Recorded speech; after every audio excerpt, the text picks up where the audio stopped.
So let's turn for a moment back over to Donald Trump. It's interesting that in the lead up to these conventions, for the longest time, the potentially crazy, broken convention that there was some anticipation of was going to be on the Republican side. Turns out now it's the Democratic. The question has remained more complicated on the Democratic side than the Republican.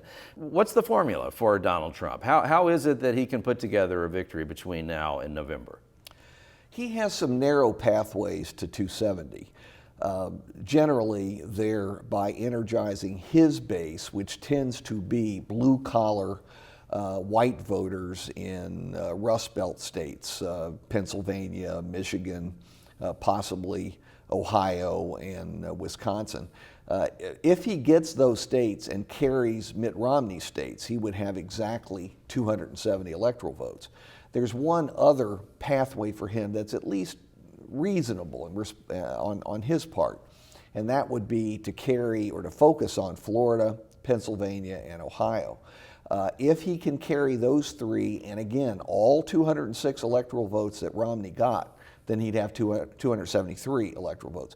To me, those are the two pathways. Now, I hear from loads of Trump supporters that he's going to carry either 49 or 50 states. No.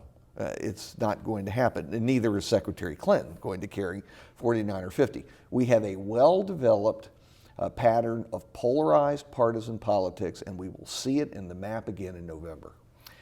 But in terms of the message that he has to present, or to win those linchpin states that you've identified, to pull those off, he's got to maximize these blue-collar white voters, but that's probably not enough. There aren't enough of those folks by itself, or maybe there are. Just enough, if he can energize them and pull them out in great numbers, and their mobilization does not result in a counter-mobilization of minorities. It's very difficult to do all of these things at once, but it's possible. After all, a year ago, was there a serious analyst who predicted Donald Trump's nomination? Because I don't know one. I'm sure I'll get emails now. Oh, I predicted it. But I really, people misremember these things. No one thought Donald Trump was going to be the Republican nominee. Given that history, you have to acknowledge that he can do things that most other candidates cannot.